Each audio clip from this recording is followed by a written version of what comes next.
All right, welcome to the Otherppl Show, a weekly podcast featuring in-depth interviews with today's leading writers. I'm Brad Listi here in Los Angeles. Thanks for tuning in. I appreciate you being here. Hope everything's going okay out there, wherever you happen to be. Don't forget to subscribe to this show wherever you listen. You can also subscribe on YouTube, and you can follow me on Blue Sky and Instagram. So my guest today is Geoff Dyer, author of a new memoir called Homework.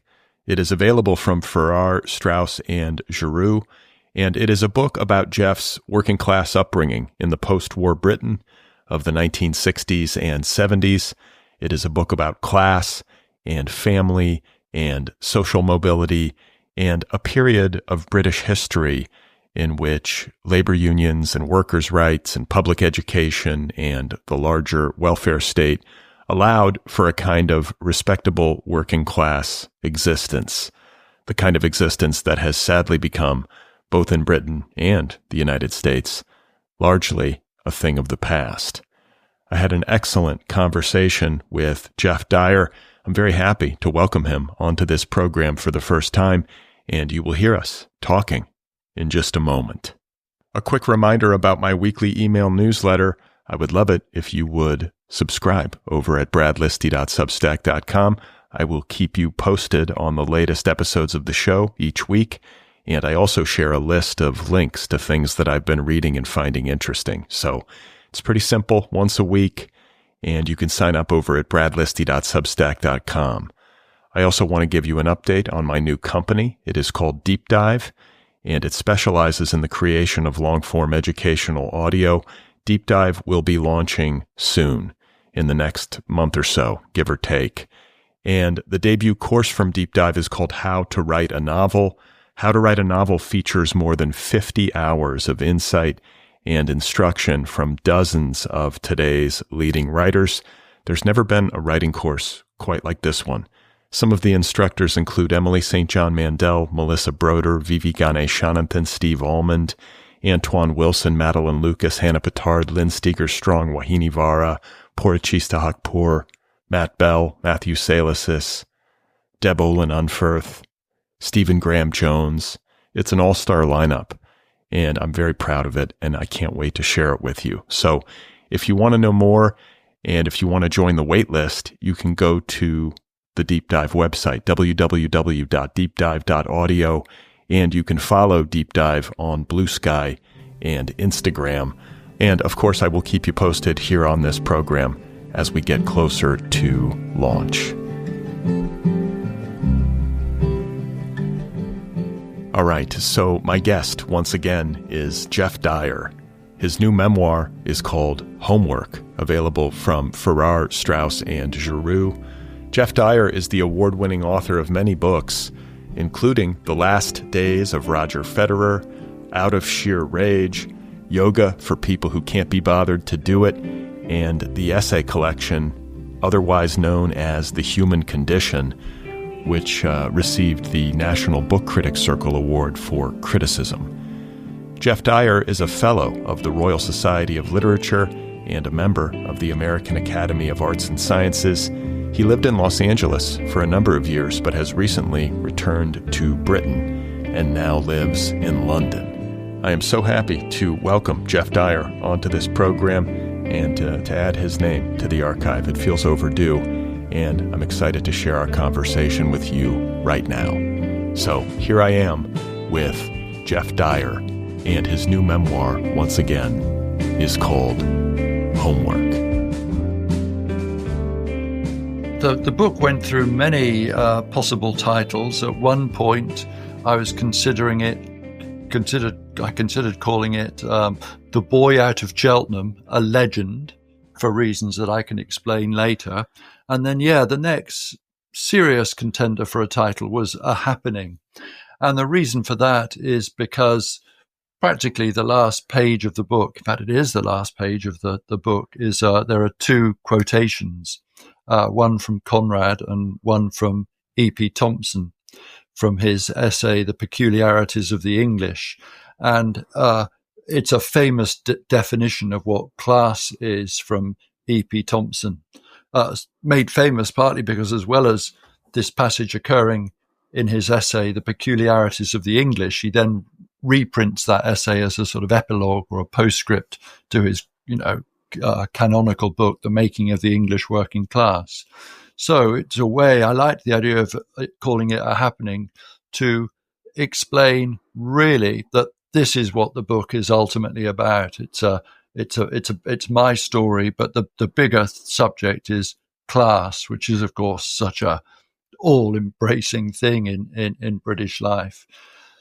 There was another thing going on, though, that one of the impulses behind this book, I liked the idea of doing a version of Annie Ernaux's book, The Years, which I think she calls a generational autobiography. And I thought, oh, that's cool. I really liked that book. And I thought I might do a sort of an English or Gloucestershire version of that.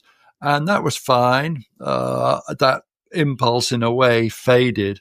But then there was an additional problem that, of course, Annie Ernaux had written another book called, I think, A Happening. If I remember rightly, that's her one about an abortion where, so something really does happen.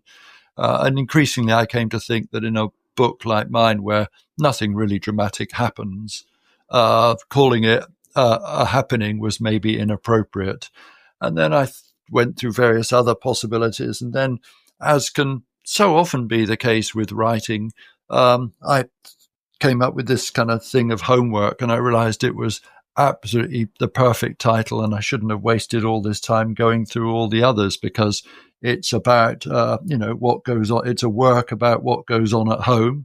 In the two houses I lived in till I was 18. And also it's about, crucially, that experience of being at school and the transformative effect of doing my homework for school. You were raised, as you've been alluding to, like in a working class household in Cheltenham in Gloucestershire. I think I have that right. And you've got it absolutely right. Yeah. And this book is a lovely portrait of your parents, who really come alive on the page. And it's also just about you coming of age as an only child. And I'm interested to know your thoughts on being an only child and how you think that experience has shaped you. Yes, I think I was mentioning about the book's big theme being class, but I think you're right to mention that it's also about being an only child as well, and that's of course an entirely shaping experience, and it's one that I don't know. I don't have access to the sort of demographic data, but I suspect it's even more common now as more people opt to just have one kid. And yeah, lots of my friends have got one kid, and my God, I just can't believe the amount of obsessive love they lavish on this one kid. But I sort of can believe it because I'm also aware of just how much love was coming my way. That was counterbalanced by other things that we'll discuss. And it affected me in all sorts of ways. I think at some level, if you're an only child, you have this, I don't want to be over dramatic about it, but I'll call it a kind of loneliness or let's call it that. But I'm saying that not to feel sorry for myself, but just to describe this situation whereby, you're out playing with your friends, and then at some point, of course, all the parents in the street say, okay, that's it, you've got to come home now and have your dinner and everything. And what happens is that my friends would go home to have their dinner, and they'd be throwing food at each other, or I don't even know what they get up to. And then they'd have a kind of riotous, splashy bath time. So in a way, the fun and the kind of noise of play would continue. Whereas if you're an only child, you go home into a kind of quietness, really. And the other thing about it, I think, is that if it's just the three of you, your mum and dad and you, then there is this very, almost in an engineering-like way, this very sort of stable relationship. It doesn't sort of move in a way that it does if there are a number of siblings. And that triangular relationship, for a while, it's very, very stable, but also with that goes a kind of brittleness, I think. And I mean, there's other side effects as well. I mean, one of the themes in the book is that, the impossibility of meeting girls in Cheltenham. We're jumping ahead chronologically, but of course, from the age of 13 or 14 onwards, I really wanted to meet girls. And, I don't know. The popular belief is that the Taliban came to power in Afghanistan, at some point in the 21st century. But I don't know. I sometimes think really they came to power in Cheltenham in the 1970s. And all the girls were kept at home because it was just impossible to meet them. And I think in a different situation, let's say where I'd had a sister, then I'd have met all my sister's friends. And I'd have got used to the idea of being around girls in let's say in their natural habitat, as opposed to having to go to these, what were then these sort of rubbishy discos in the hope of meeting them in the wild, as it were. Well, this book, if there's I don't want to spoil too much, but I guess it's probably going to come up anyway, that, this book works toward you leaving home to go off to college at Oxford University. And as you've been alluding to, this is a book that's about class, which encompasses quite a lot. And thinking about you as an only child and thinking about your working class background, and your father was like a factory worker, like at a sheet metal factory, a sheet metal worker, and then he became he got a sort of more slightly not exactly a white collar job, but a sort of I don't know what color you get if you mix blue and white. Oh, I suppose you get light blue. It's somewhat of an office job, and then it was one of the great regrets at the end of his life. At the end of his working life, he had to go right back to his to being a sheet metal worker. Fortunately, after he got made redundant, all this while, all these years, he kept up his payments to the Sheet Metal Workers Union, so he was able to go back to his sort of previous job. But it was a bit of a disappointment to him to end his working life doing exactly the thing that he'd started doing. But yes, that's what he was. Yeah. And then your mother was a cook in a local school. She was like yeah, this is one of a number of terms which are going to require subtitles for an American audience. She was a dinner lady. And yeah, I'll translate this for you. Well, for a start, dinner means lunch. At state schools in Britain, in the post-war period, you'd get free school lunches. And there'd be these people called dinner ladies who would serve the food up and do all the cleaning, and the cooks were a slightly more elevated, part of that workforce. Although, God, the food they were serving up was just utter disgusting slop. But a lot of food was disgusting in Britain at that time. There was nothing particularly awful about this, but it was being produced on a mass scale with very little money. Anyway, so my mum was this classic sort of, the dinner lady is an archetype of very poorly paid British municipal life. And so when I think about you as an only child, and I think about you coming of age, and then I think about you making the leap to Oxford, I think there's a test that you take when you're 11 in Britain, and forgive me, I don't have it right in front of me. What is it called again? The 11 plus? Yeah. Again, it's probably a good idea if I explain this a little bit for an American audience. Yes, there's this test you would take at the age of 11. And it would determine which of three kind of schools you went on to. If you failed it, you'd go to a secondary school, in which case, really, you're probably going to end up as working in sort of factories, learning a trade, getting an apprenticeship, all this kind of stuff, becoming a bricklayer, as so many of my relatives were. Then there was a middle stage called a tech college. I'm not quite sure what would happen to you then. And then at the very top, a certain percentage, if you passed, you'd go to a grammar school. And that would mean you would stay on, all kids had to stay on at school till 16 to do O-levels, but nearly everyone at a grammar school would stay on to do A-levels.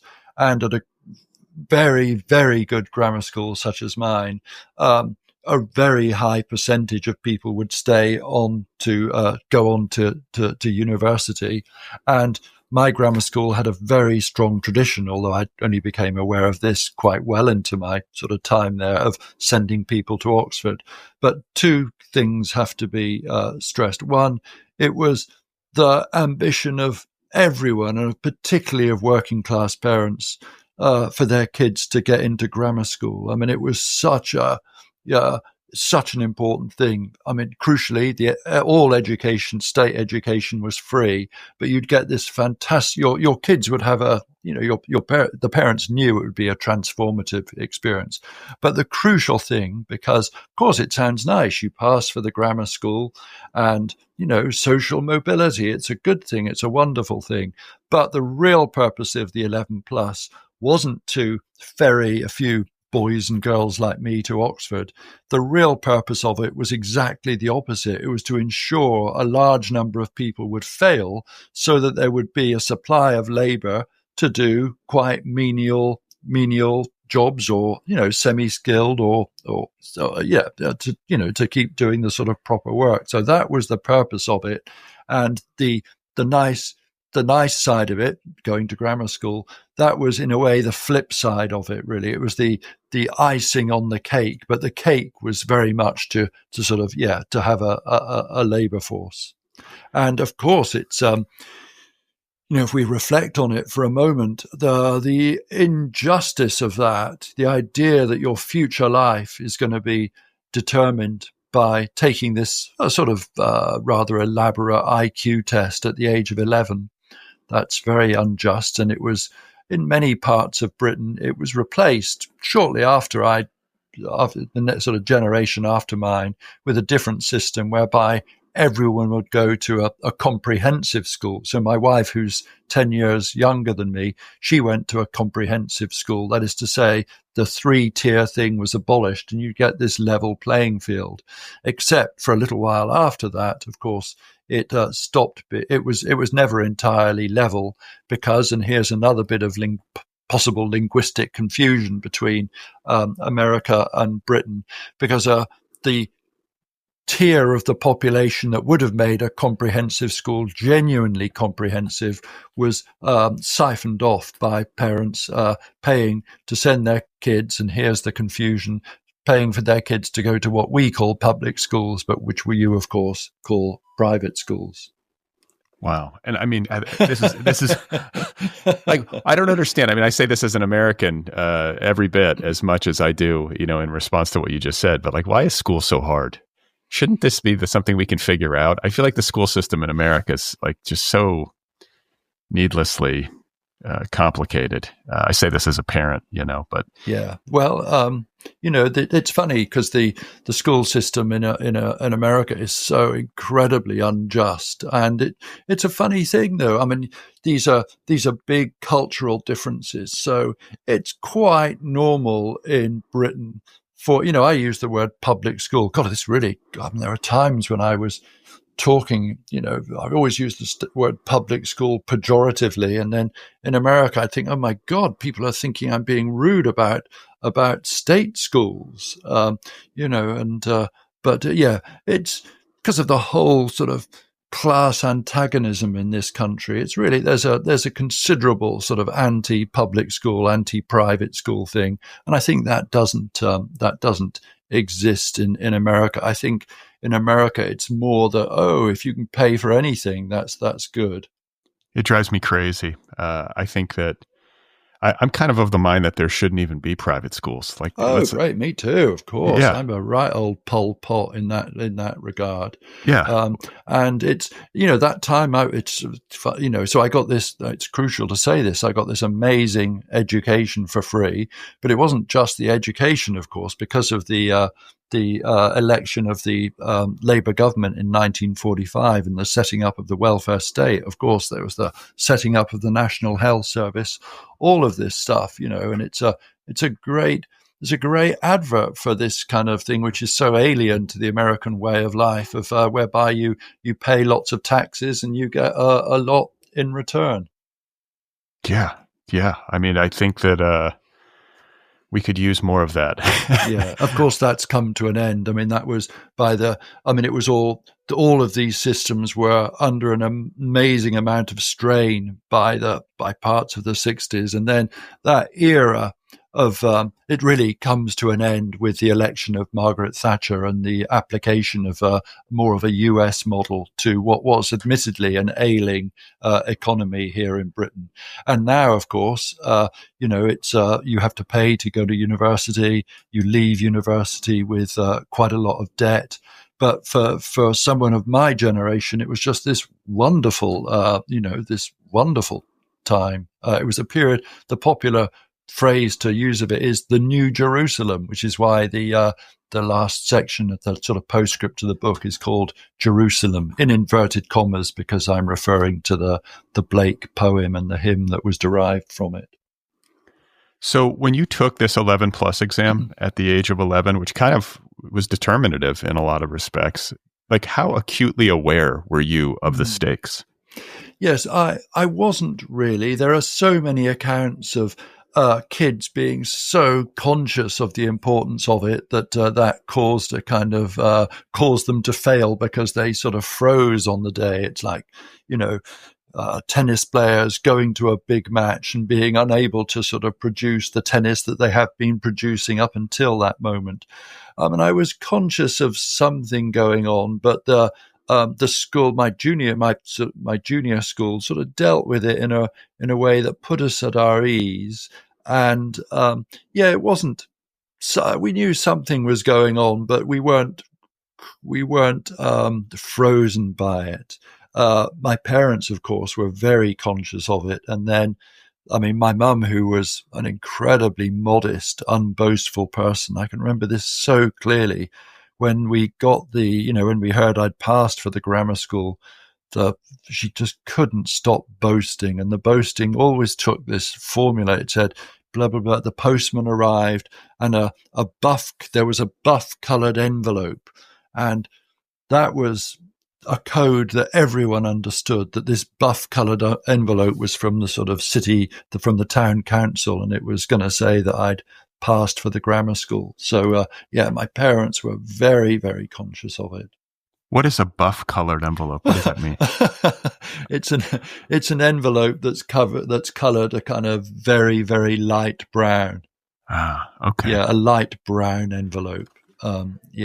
Anyway, so it was absolutely determinative. And I mention in the book that without question, that was the single most important, that was the turning point of my life, really.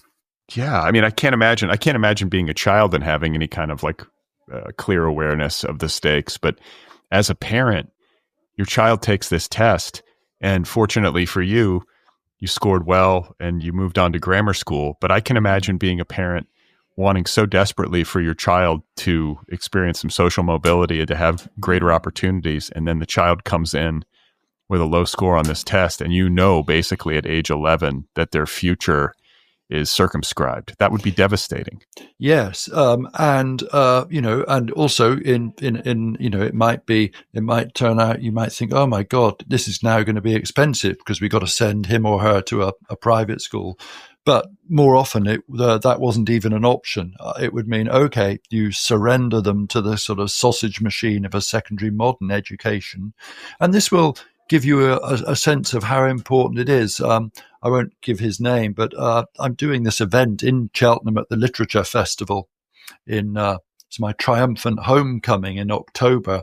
And I asked this well-known actor because I knew he'd been through a sort of similar thing, sort of to me, he'd come from a similar sort of background.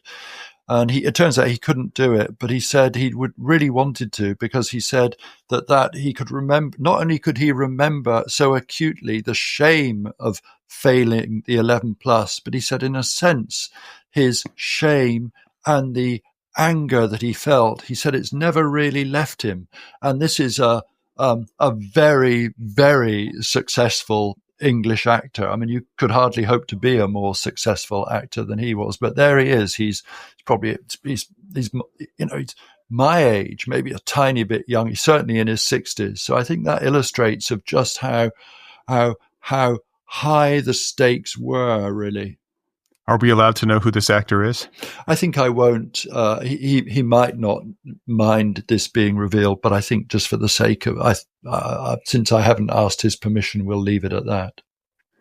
So I want to continue like a line of questioning that I started a bit ago about being an only child. And we've kind of covered some ground that I think is necessary in order for me to ask this next question, which has to do with this kind of triangular relationship that an only child has with his parents and that you certainly had with yours, and how there's a brittleness in addition to this kind of stability that you experience, I think maybe particularly in younger childhood. And there's a solitude, obviously, to being an only child. And there's also, now that you get into grammar school and you're on this path towards university and you're on this path towards social mobility, there is a distance that I think you begin to experience as you get older, and you start to accrue experiences for which your parents really have no frame of reference. Yeah. And I think, and I'm inferring this, so feel free to push back if I'm incorrect, but it seems that being an only child and going through these experiences, it opens up this kind of zone of silence, or this space where it's difficult to communicate, like a divide across which it is difficult to communicate, that might have been ameliorated somewhat had you had a sibling, someone who was like a contemporary of yours in whom you could have confided, or maybe who could have helped you translate for your parents. Like, do you see what I'm getting at? Is that accurate? Oh, it's so entirely accurate. You've described it exactly. If there had been, say, a brother or a sister, and let's say this brother or sister had also gone on to grammar school, then it would have made my case less unusual. It would have sort of normalized things. On the other hand, if they'd failed the 11 plus and had just gone on to have the kind of life that everybody else in our extended family had, then that would also have normalized it. As it was, there was just this weird anomaly, me. And that, what happened is that I was fairly indifferent pupil at grammar school, and I liked messing around, of course, mucking about as everyone did. And then at a certain point, really quite late in the day, in a way that's so common, under the influence in particular of one amazing teacher, I sort of started developing a love of reading, and schoolwork, homework went from being this thing which was a chore and a burdensome thing. I mean, reading started and schoolwork started to become something that was a pleasure. And as a result of this, and continuing on this sort of riding this educational escalator, I started developing these experiences, but crucially, much of that experience was internal. It was happening to me as a result of reading. And then, increasing parts of my life started to be sort of difficult to communicate to my parents. And then, when this huge thing happened, of getting a place at Oxford and going to Oxford and meeting such people from such a sort of different world, then, there was this sort of silence grew between my parents and I, although obviously there was deep sort of affection. But there was, without a brother or sister, it was, I'd just moved out into this sort of different world on my own, and there was a sort of huge quality of loss.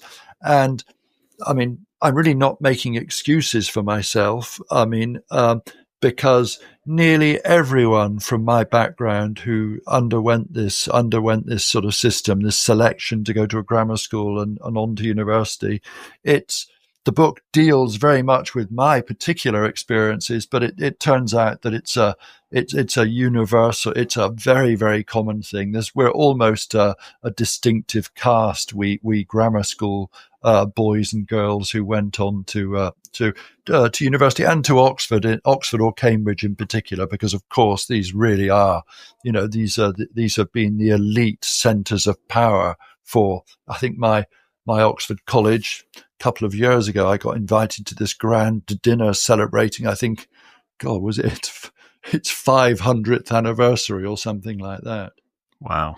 And, I've read, I think, in an interview that you've done in the past, where you said that the single most important thing about my formation as a writer is that I come from a non-reading family. Yeah, and I think what happens is that my wife, her father is a historian, and I don't know, we'd have to check with her, but it's probably fair to say that she read Great Expectations when she was 5 or something like that, to exaggerate somewhat, and she was reading Henry James by the time she was 12. Okay, so that's nice. But then there's this other thing where what happened to me when we did Richard III by Shakespeare for O-level at the age of 16, this sort of wonderful world of language opened up for me, and it was great. And the funny thing is, it's not that I've had some sort of frustrated yearning for language, that it's not like I'd been stifled or I had been inarticulate and suddenly I could speak. There was none of that, because I was sort of happy as I was. But this world of literature began opening up for me. And I think in some ways, if you grow up in a house without books and then you develop a love of literature, wow, I mean, then I think in a way that's the most privileged relation to literature you can have, because it's this incredible discovery. And once again, the book's about my experience, but it's a universal thing. So I think very much of, somebody else, an American who was destined for a particular way of life, destined really to be a cowboy working on his family's ranch, as generations had done. And then I can't remember the exact relationship. A cousin or an uncle or something leaves him a box of books, 19 books. And from that moment on, this kid who was meant to be a cowboy, but he was a pretty inept cowboy, never really got the hang of riding a horse, developed this immense love of books and became one of the great American writers, somebody with a huge collection of books, and somebody who, in addition, became one of the great sellers of books and ended up filling his hometown, Archer City in West Texas, with about 6 bookstores owned by him. And that is, of course, the great, the author of Lonesome Dove, Larry McMurtry. Well, I want to ask you about another aspect of your book and your childhood, which has to do with the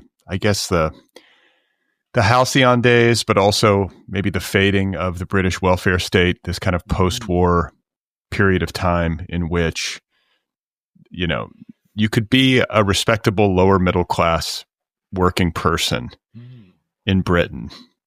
Is that fair to say? I mean, yes, yeah. I mean, or working class, because of course the unions were so strong. So, this period, in a sense, I mean, the unions were so strong. And I think, you've got to be honest that at a certain point, the unions exercised too much of a sort of stranglehold on the economy. And that era really comes to an end. I mean, it's this watershed moment with the historic miners' strike of 1984, which the Thatcher government wins. It breaks the NUM, and that the miners always being the absolute sort of the kind of shock troops of class struggle. That was the definitive sort of victory of Thatcherism and free market economics. And so you draw your parents in this really lovely way. And I think one of the defining characteristics of both of them, but your father in particular, is their frugality. Yeah. And it's a kind of a hard-won trait. It doesn't come from nowhere. Like, can you talk a little bit about your father and his life experience and why he was such a spendthrift? Yeah. I mean, and I feel totally at liberty to talk about my dad's frugality. You're being so polite. I mean, his phenomenal tightness, because he was, how could it be otherwise? He was born in 1919, so he grows up during the Great Depression. Then there follows the war, which is, of course, the first only time he went abroad, sent to India. And then in the wake of the Second World War, which is a victory during that period when America sort of reigned supreme on the world stage, we have to remember that our great sort of contribution to that bankrupted us nearly as a country. And, it's worth remembering rationing went on in Britain. Wartime rationing extended in Britain well into the post-war period, into the 1950s.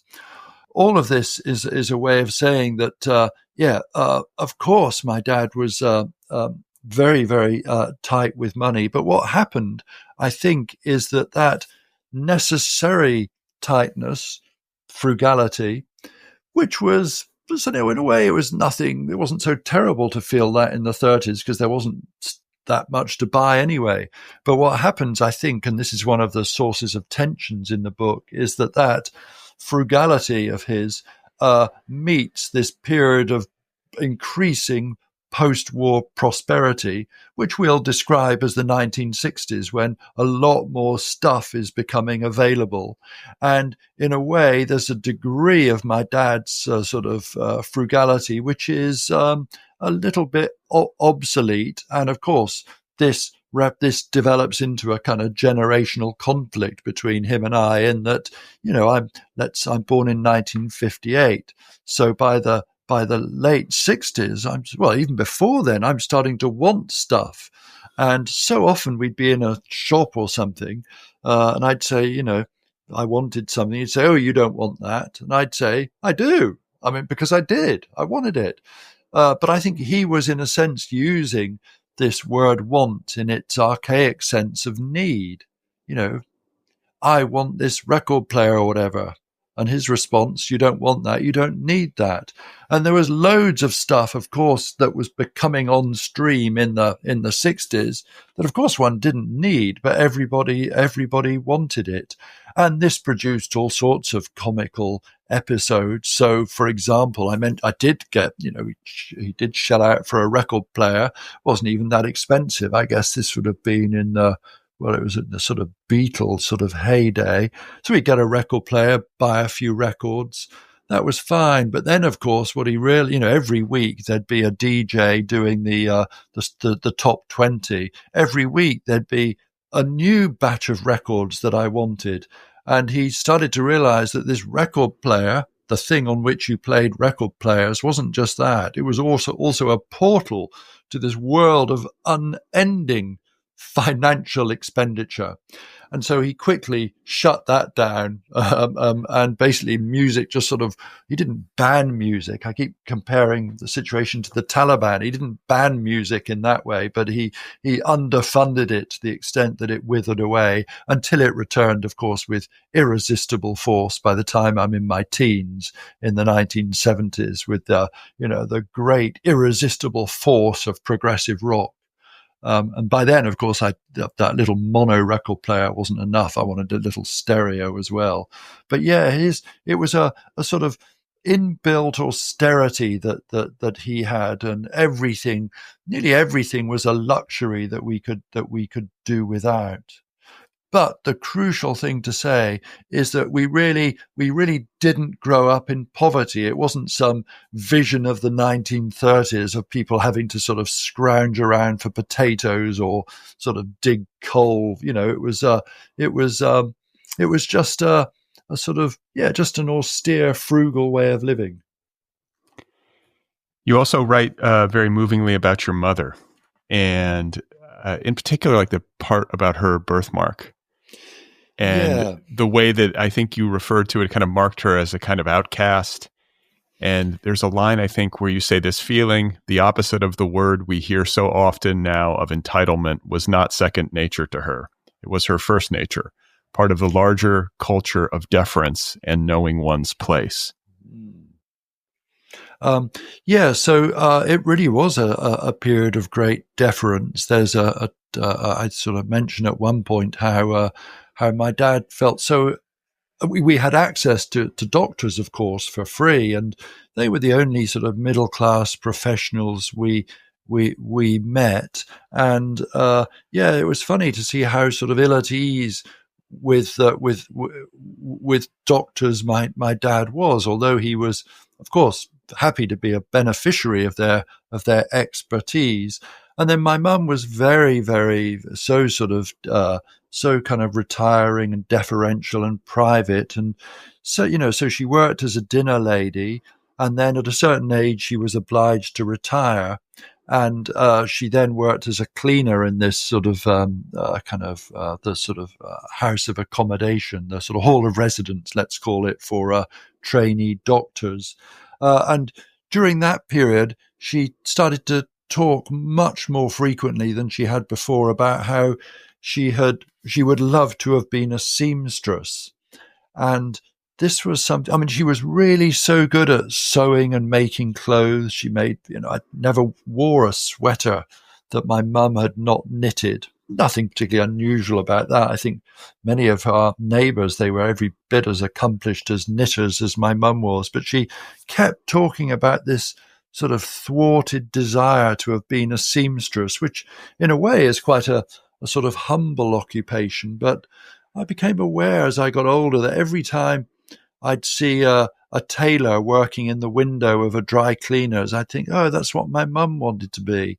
And so it didn't seem outside the realm of aspiration, but it was for her. And then right at the end of the book, I explained that this wasn't just a thing of low socioeconomic, class-based fear or timidity. It's because of this huge birthmark she had, which really, it literally marked her from birth and defined her, and she had part of it removed. She was to that extent another beneficiary, both of I'll say this, a beneficiary not only of the post-war state, but of the war itself, because she went to a place in East Grinstead where all sorts of advances in skin grafting were pioneered by a particular surgeon who performed this operation for her. And she was meant to go back for subsequent operations, but didn't, because it had been so painful, and it removed the most visible parts of this for her. But that explained a great deal about just how modest her expectations were. And I think it also explains, to go back to the earlier thing I was joking about why she was so keen to boast about my having passed the 11 plus. Well, I want to talk with you a little bit more. I mean, we're talking about you biographically, but I'd love to talk with you about parts of your life that extend beyond the parameters of your book. In terms of how you kind of came of age as an artist. I think, coming from a non-reading family, you obviously have mentioned this as being formative. I'm interested to know, like, with the benefit of hindsight, if you feel like you can trace, I mean, your mother's interest in knitting and making clothes, like, it sounds like she had some creative DNA. Are you able to trace, like, where it comes from, like your, facility with language and your interest in the arts? Yes, I think I am. And I don't think it comes at all from my mum. It comes entirely from school, from the love of books that was engendered by one particular teacher at school. It comes completely from school, not at all from home. And what happened, I think, is that this, I just loved all of this. I just loved this world, came to love this world of literature so much. And that, I think, if that happens to you, if you really love reading, then it becomes sort of the next stage is to want to write something yourself. And of course, I left school. There was no question at all about what I wanted to do. Of course, I wanted to do English, to sort of just read more and more books. And then I guess, my parents had no real sense of what going to Oxford might do in terms of a career. But obviously they thought it was the sort of entryway to some kind of different life, to working life, to the one they'd had. So it became a source of some astonishment and disappointment to them that when I left university, I was so incredibly ambitious. I knew exactly what I wanted to do, which is that after having had this free education paid for by the state, I knew that I really wanted to just sign on the dole and claim unemployment and live like a sort of semi-dropout, really, because we have to remember this was the 1980s, and that sort of, there was still the sort of residual kind of hippie kind of culture, sort of a narco-punk culture. And at that stage, leaving university at the age of in 1980, it was the heyday of mass unemployment caused by the sort of Thatcherite revolution, but also all of the very robust fibers of the welfare safety net were still in place. So it's a very widespread story. A whole generation of would-be writers, artists, dancers, musicians all wanted to live on the dole. And London, which everyone thinks of as being such an expensive city now, it was possible to have a really okay life on very, very little money then. So, I just wanted to, I mean, I hated the idea of getting a job because I'd been used to being at Oxford, where the sum total of our obligations was to see our tutor just once a week for an hour. I mean, nobody bothered to go to lectures.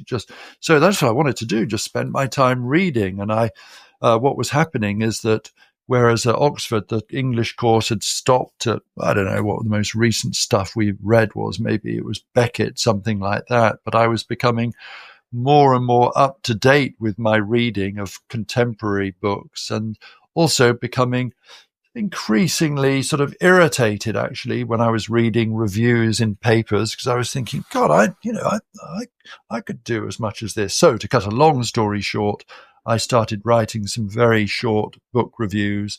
Then I wrote longer book reviews, then pieces of journalism that weren't book reviews. We tend to have this idea of how people become writers. That is to say, you're sort of some Dostoevsky-like loser living in your attic, and you write a mad novel, you send it off and it's rejected, and then you send another one off and finally you get accepted, and you become a novelist like that. But a more typical route is my one, whereby I gradually became a published author of books.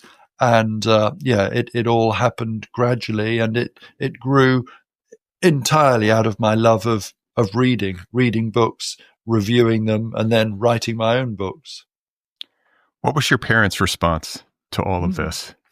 On the one hand, I mean, whereas my mum had boasted so eagerly about my 11 plus, she was not so eager to boast when relatives asked what I was doing. And she said, she had to say, she'd sort of find ways of not saying the truth, which was that I was living in a kind of squalid flat in Brixton in South London, living on the dole for about 3 years with no attempt to get a job. That really, I think that really isn't the life she envisaged. Anyway, then a degree of, as I sort of started publishing books, actually something quite interesting was revealed to me just a couple of weeks ago. I did an event at my old junior school, and one of my teachers from the grammar school came, and he told me that after my first novel, The Colour of Memory, came out, which was in 1989, it was about the life that I'd lived in Brixton, living on the dole with my friends, just living as layabouts, really.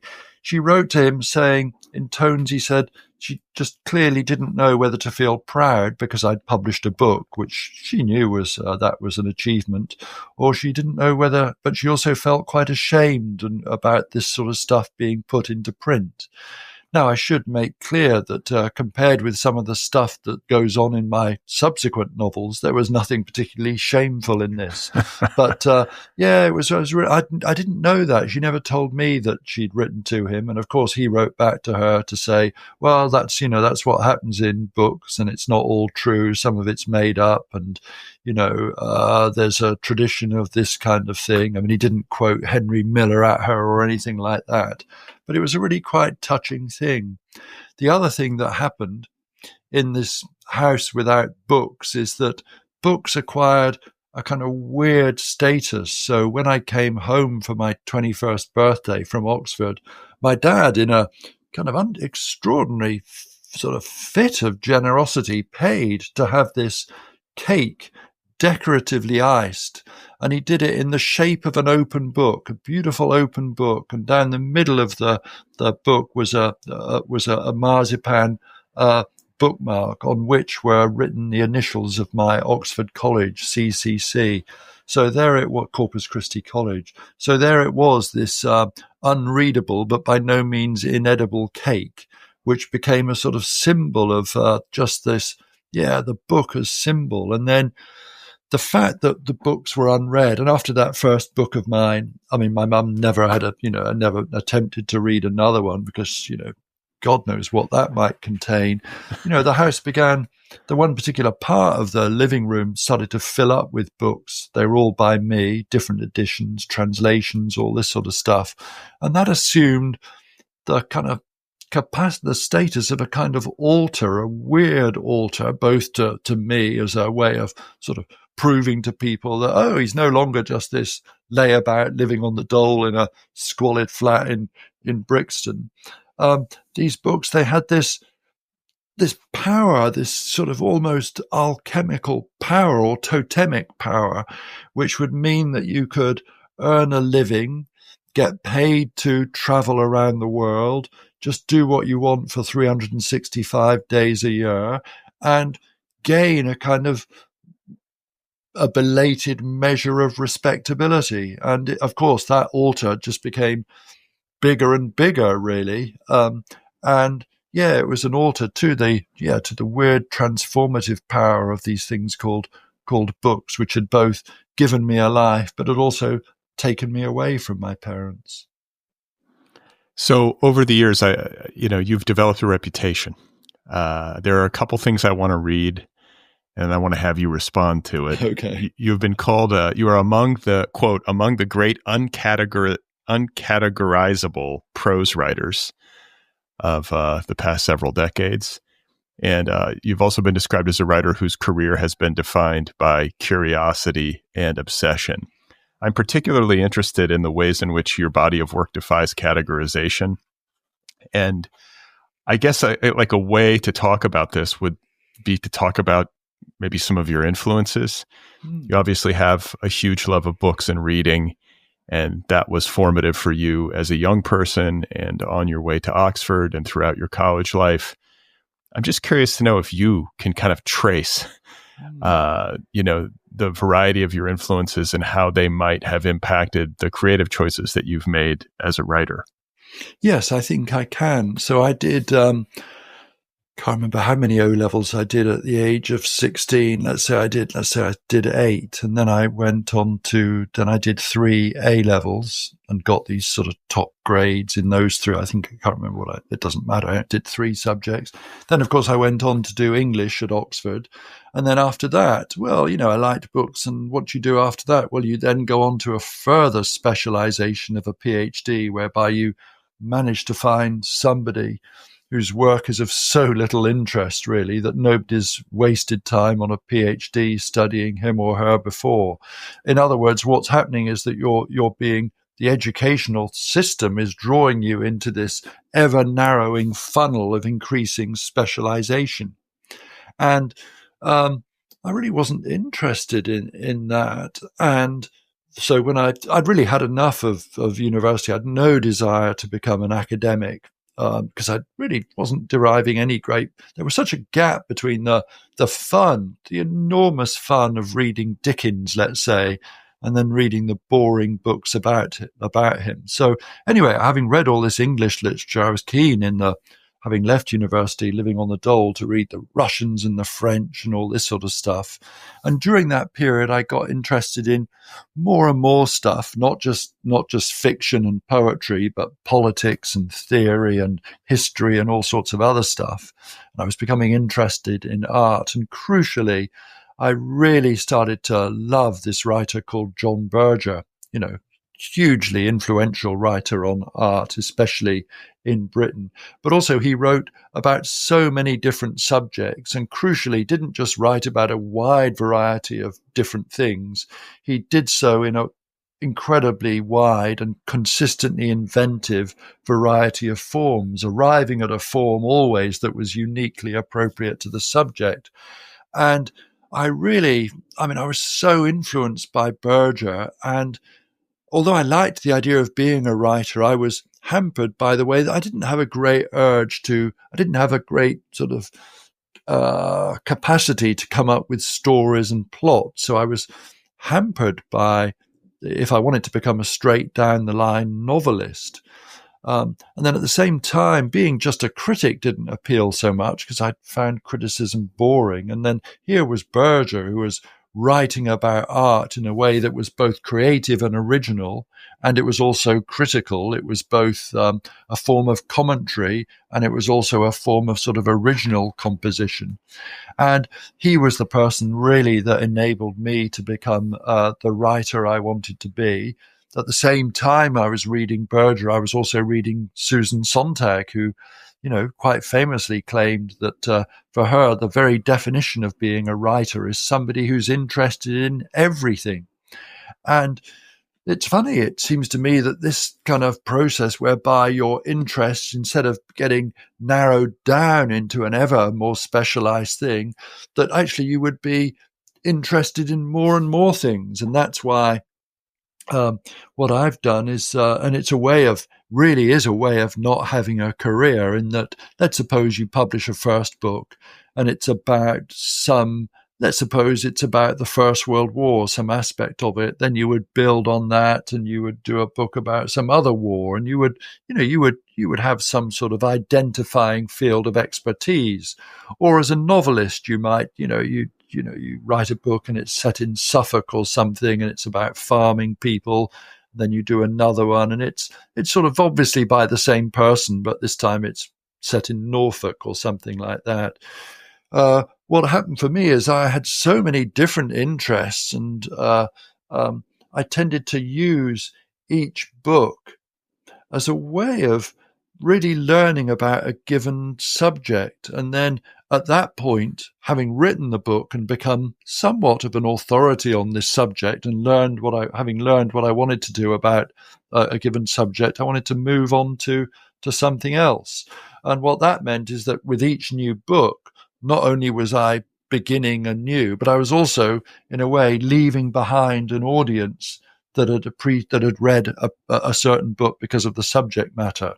So I'd written a book about jazz, and then I guess I could have become a music critic, but then I went on to write a book about the First World War. And so it was this thing of constant new beginnings and no sort of accumulated audience. And it was only really quite late in the day, by about my sixth or seventh book, that in a way the books started to be defined not only by what they were about, but there was this sort of thing, these books, they're also different in form and in style. But here's the weirdest thing of all, they're all by the same person. And then just in the last, 20 years, let's say, 20 years, there's been this sort of sense that these books have certain characteristics in common, and the most important thing is that they're all by this one individual. Well, I think there's a lesson in the way that you've approached things.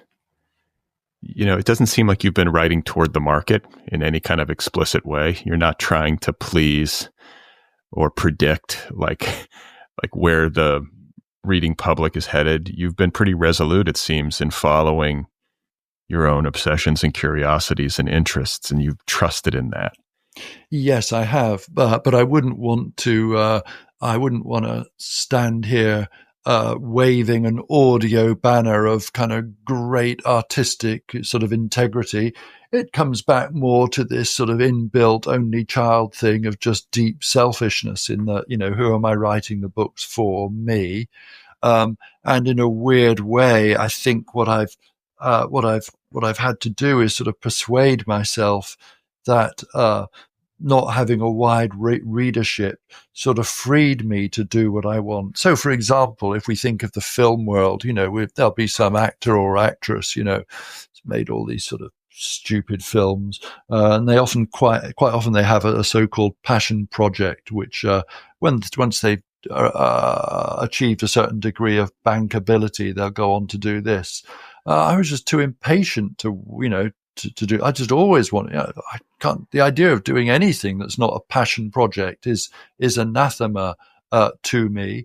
And also, I think in a way that if you have achieved a certain level of commercial success and recognition for doing things in one kind of genre, then you want to do something, there's this funny little thing you want to do, then maybe publishers would say, oh my God, but all these people read your previous books and they're not going to read this one now because it's about something that doesn't appeal to them. I was in the fortunate position that all of the books were such complete and utter commercial flops that really, to put it somewhat crudely, nobody gave a toss whether I went on to do something that was completely unrelated, because the stakes were such low. So, it was such a low stakes game. It didn't really make any difference to anyone what I did next. I guess the other thing is that I never had the patience to do proposals. So what I tend to do is I just write the books and then hope somebody will publish them. So there's an absolute there's what the market wants has absolutely no place in my thinking. Well, you've built a very unique and interesting body of work, and you've lived an interesting life. You've traveled all over the place. I know that you actually lived in Los Angeles for, I think, a decade or more. Yeah. And only recently you have returned to Britain. Yeah. So I would love to hear about your experiences in Los Angeles. Like, what's your take? Mm-hmm. And then why did you leave? And what is it like to be back home? Yeah, so that's right. I was in Los Angeles for 10 years. I mean, in the when we got married, my wife and I, in the early, we got married about, I think, 2 months after we went to Burning Man in 2000. And I was really I'd always wanted to live in California, but I really wanted to live in California because everything I loved, in San Francisco and that whole Burning Man scene was in California. And I was always saying to my wife, it's my destiny to live in California, and here we are living in London. So I've just failed to live up to my destiny. Anyway, that sort of moaning went on for a while. And then extraordinarily, she got offered a job in California. So I was able to go to California and achieve my destiny on her coattails. There was a slight catch, though. The job that she had was in Los Angeles, where I'd never had a good time and where I had no particular desire to live. I'd always wanted to be in Northern California, in San Francisco. But we ended up in Los Angeles, which is in California, and in some ways, it's sort of better located than San Francisco for that thing that I love so much. Like so many English people, I feel that my heart just expands in the wonderful vastness of the American Southwest.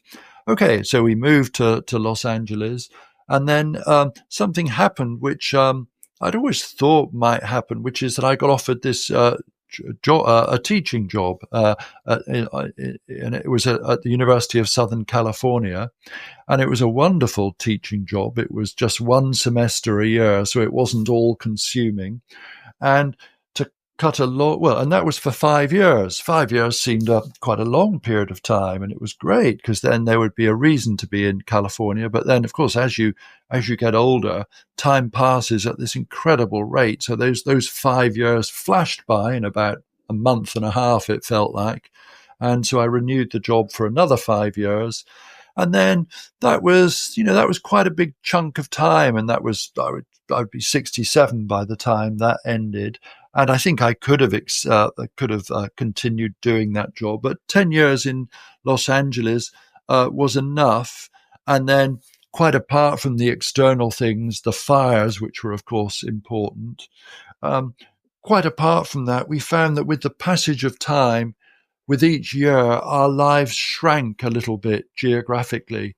And much as I would love to claim that it was the change of regime and the era of Trump that forced us to leave, and I'd love to be able to say, like Thomas Mann, I managed to sort of flee, or like Walter Benjamin at the Spanish border, I managed to get out.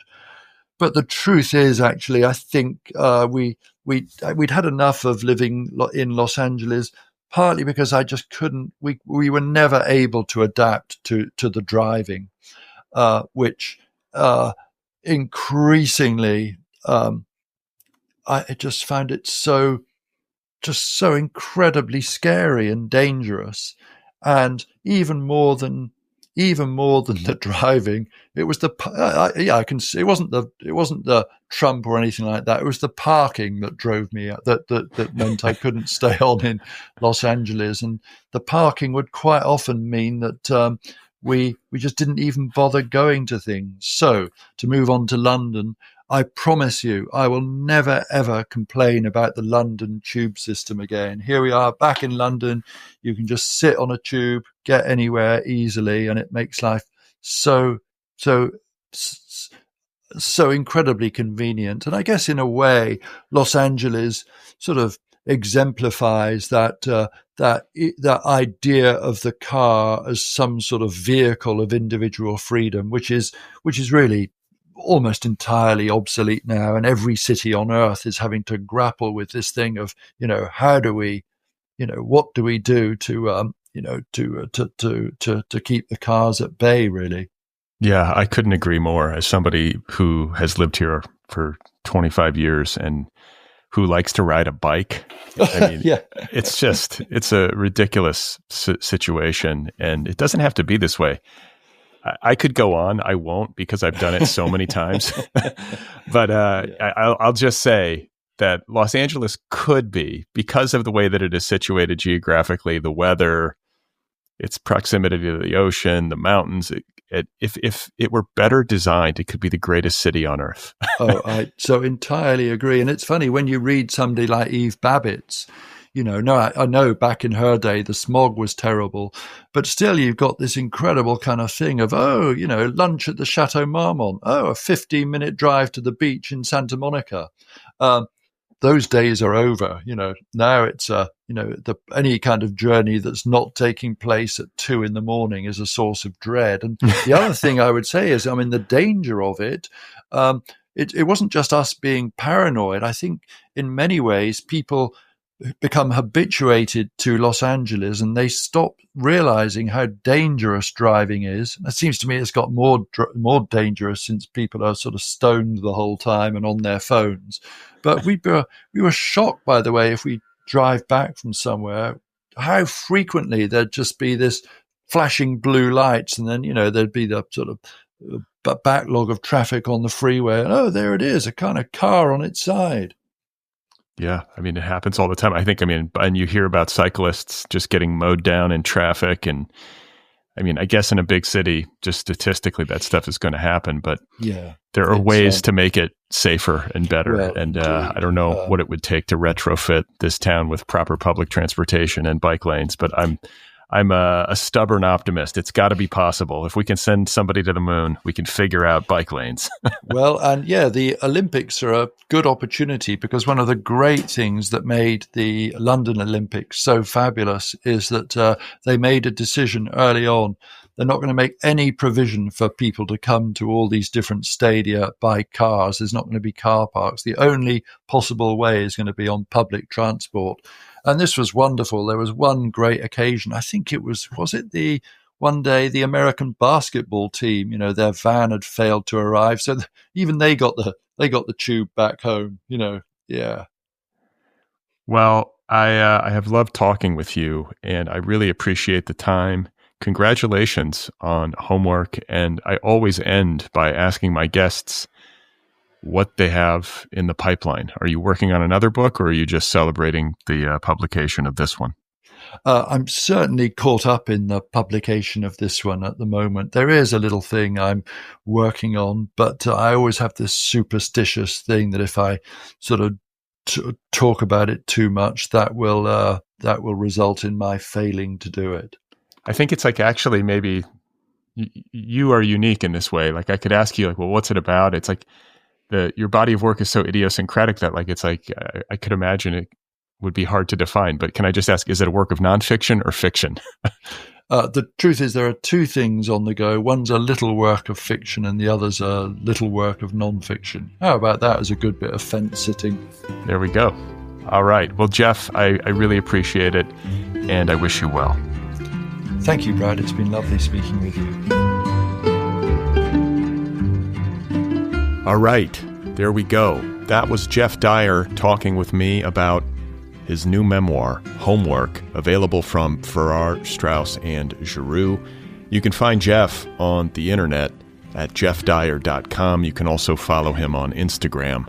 One more time, the book is called Homework. Go get your copy right away. Don't forget to subscribe to this show wherever you listen. You can also subscribe on YouTube, and you can follow me on Blue Sky and Instagram. If you want to subscribe to my weekly email newsletter, you can do that at bradlisti.substack.com. And if you're a regular listener of this program, if you really love it, I hope you will support it over at patreon.com/otherpplpod. If you would like to join my book club, the Other People Book Club, or if you would like to get an Other People t-shirt or a sweatshirt, you can do that at the show's official website, otherppl.com. And if you're interested in my new company, Deep Dive, which will be launching soon, you can check out the website, www.deepdive.audio. Sign up for the waitlist for the debut course, How to Write a Novel. And you can follow Deep Dive on Blue Sky and Instagram. Please give this show a rating wherever you listen. So Apple Podcasts, Spotify, what have you. Rate it, review it. It helps the show in the algorithm, and it helps it find new listeners. And I would very much appreciate it. Okay, so coming up on Tuesday, I will be in conversation with Jessa Crispin. She has a new book out called What's Wrong with Men, Patriarchy, the Crisis of Masculinity, and how, of course, Michael Douglas films explain everything. It is available from Pantheon. I loved this book, and I had a great conversation with Jessa Crispin, who is making her debut on the Other People show. So that is coming up on Tuesday. Stay tuned.